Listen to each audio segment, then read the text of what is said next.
How many times are new parents told, your baby doesn't come with instructions? The chicks to the rescue. We're going to be chirping with someone who can provide coaching when it comes to parenting. And this is Chick to Chick.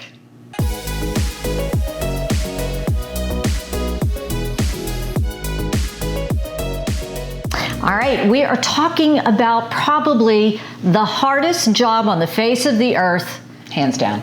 Being a parent. My goodness. It is so difficult. And I will never, ever, ever forget this story. My best friend, Jen, which is funny because your best friend is Jen. So I always have to go, are you talking about my Jen or my your Jen? We're talking about my Jen. She said to me, Flora, it's really interesting. And this was right after she had her first child. She said, we go to school our whole lives and we learn about math and science and biology and history. And then you go on to college and you get a degree and you master in something so you can go out and start a career and get a job and you're trained for the job. She said, but nobody teaches you how to be a parent.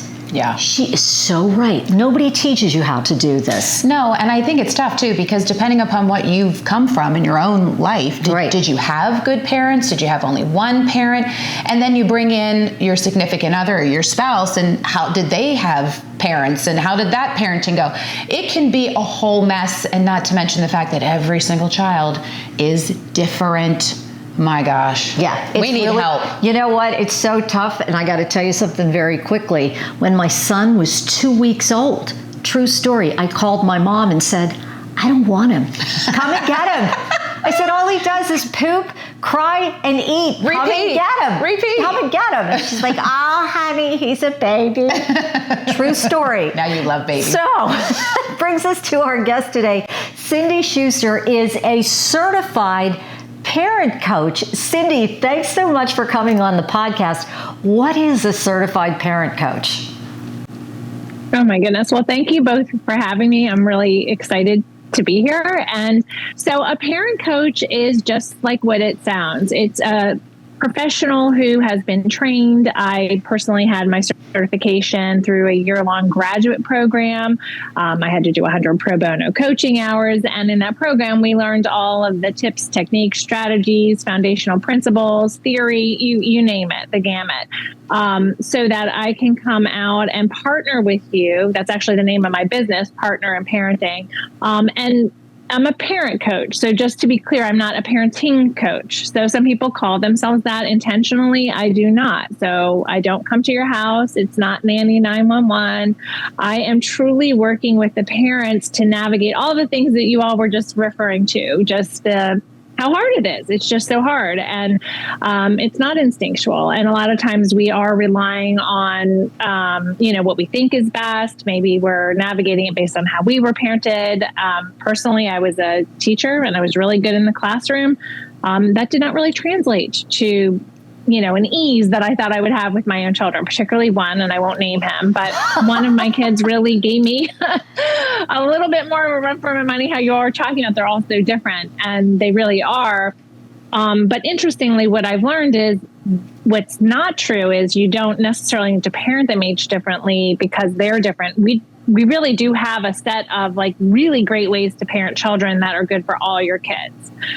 Even the ones that don't give you a hard time, it kind of works really great for all children. So when I am coaching parents, I just got off a coaching call right before I'm talking to you all.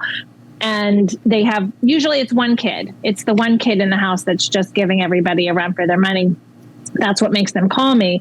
But when I'm talking to them and I'm sharing all of these great ways of working with that child, I always say, but just apply evenly, right? Just like you do your sunscreen, evenly to all your kids. This is just really great parenting. Is there a time to come to a parent coach, to you, before you feel like you need one? Can a person just benefit from understanding more about parenting in general? That's a great question. If I had my way, it would be required reading. I think that it would be better to have a parent coach before you got started because obviously, that'd be great for my business if everyone needed a parent coach. But gosh, I always say my biggest regret is that I just didn't learn that stuff earlier, right? Yeah. Because I didn't become a parent coach until, so the son of which I spoke, we were in the thick of it. He was in the latter part of his high school when I pursued this. So, and keep in mind, like I said, I was a teacher, so I have all the classroom management. I have all those cool things that teachers do. And I just was like, none of this works. And it's just making it worse. I read every book. I scoured the internet. We spent hundreds of hours and thousands of dollars trying to, fix him. Right. And I think what happens normally is people do wait to get help until, for when the child's giving you so much trouble that you can't take it anymore. And the normal path for that would be, let me talk to my pediatrician. There's something wrong with this kid, which was what happened with us. I had therapy. I called them the book. That happens next. Yeah, you put the child in therapy. That happens next, right? Because you go to the pediatrician and you say, gosh, this kid's off the wall. He's a maniac. Something's wrong. And the pediatrician or she's like, come out of her room and barely talks to me. And why do we there's do a million this? Again and again. Right.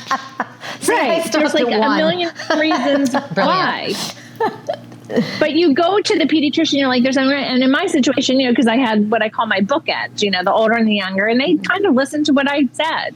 And he said, yeah, you're right, Mom. There's something wrong with this child. Take him to the therapist. So that's what we did. And then the therapist worked on him with all of his big emotions. And there's definitely a place for that. I'm not here to take anything away from the amazing work that therapists do. However, then the therapist said, it's not working. Let's send him to a psychiatrist. Let's get some medication. He needs medication, and give you all the millions of diagnoses that they do. And it's not the path that we needed. And the thing is unless your child has true mental illness, and you just have probably what is just a child who has some needs that aren't being met. They have learned inadvertently to connect with you through negative behavior. There's a million reasons why you're in that struggle. But unless you are changing what's happening in the home, all the therapy in the world is going to not move the needle very much, right? Because he's learning how to deal with his big emotions. That's great. But then he's coming home and I'm still reacting to him in all the same ways that were triggering him in the first place. So I think that see a parent coach is whenever you are going to have a child, probably, because I don't think this stuff is taught to anybody in the way that I learned it. And I can tell you just from my own personal experience, and I had the background, right? Like I had the education background. I had I had a child psych minor. I needed to learn what I now know. And it's a passion of mine now. It's so gratifying to be able to give it to parents who I work with. But I would say, other than that, I would say earlier on is great. It's awesome to me when I get a parent who is dealing with a 3-year-old who is literally running the roost. I just got done with a couple who they have an only child, and every aspect, like the bedtime, coming home from school, everything, it's off, his fits all the time.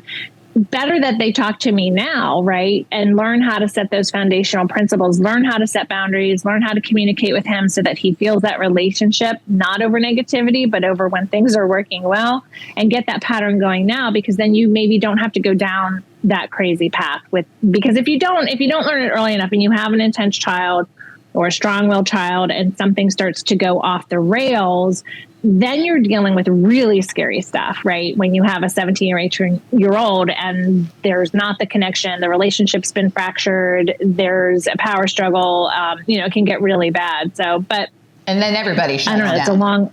That's right. Talk us through what you would do. A parent calls you, my 3-year-old is out of control. Give us some strategies and some tips to help a parent with that situation. Yeah, if I'm going to tell I would say that's the hugest nugget of wisdom I could give any parent right now. Just turn the knob down, right? Like get really, really boring around negative behavior. Like you're not ruffled by it. I'm cool. I'm confident. Oh, you're really upset over there. That's interesting. But I'm not going to get into it. I'm not getting on the roller coaster with you. And then conversely, and this is a process, obviously, I'm telling you this, but you can't go home and fix all this if you're in the thick of it. And that's why the coaching is really helpful, because it's an accountability and it's really meant to be truly transformational, because we need to change our brains over that period of time. And the same thing is happening to the child, right? Yeah. So if the parent's like, okay, I can start working on that this week, right? The child's neural pathways have been, it's a rutted in the road, right? They have learned stimulus response. When I do this, my parents do this. So we have to have a long period of time, not crazy long, but weeks really, to start to kind of really get that child to really, nothing really cool's happened. I'm not getting that relationship.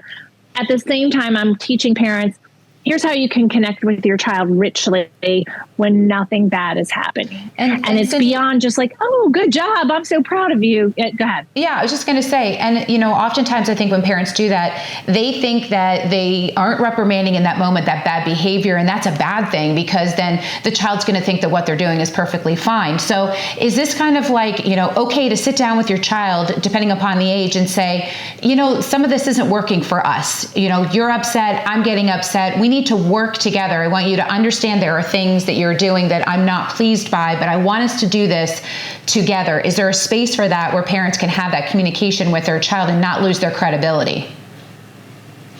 Yeah, absolutely. I would probably stay out of the lane of it's not pleasing me, only because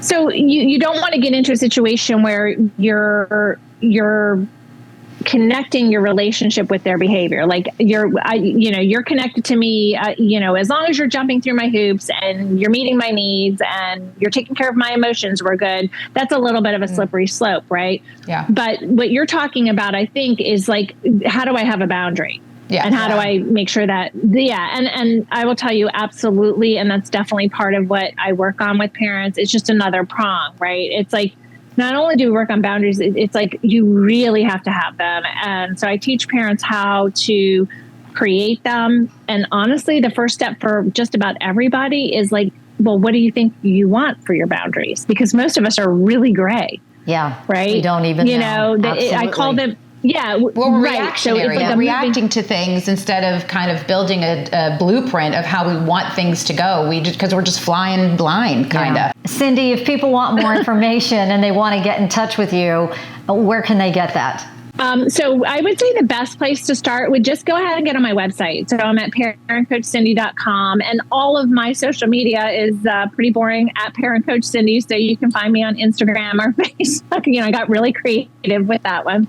And so there's an initial consultation. We can talk for 20 or 30 minutes and you can tell me about what's going on. And I also have a lot of free stuff on there. You want to read my blog, or I try to give out lots of tips all the time. That's great information. Cindy, thank you so much for coming on the podcast and letting us know that some of us, we do need a parent coach. Thanks, Coach. We appreciate you. Oh my gosh. Thank you, guys. Thanks. I think what I heard her say, what's so important is if you want the child to change, you have to change. You got to change. And something else I heard her say is that it's always the middle child who's the problem. Adrian. Oh, Peyton. Just kidding. I think it's a great idea. We could all use the support. We just want happy families. We just want to have peace in our home. So I'm all for it, Coach. Why not? You know what? You get coaches for your kids. Yes. You get the baseball coach or the football coach or the for piano teacher. Exactly. Why not? Why not? Listen, we hope that you got something out of this podcast today. I did. I don't know that you did. You didn't need to. I kicked him out. He's gone. He's gone. I'm still working with one. But we appreciate you being with us. Do us a favor. Head over to our YouTube channel, like and subscribe until we are back to chirp about another topic.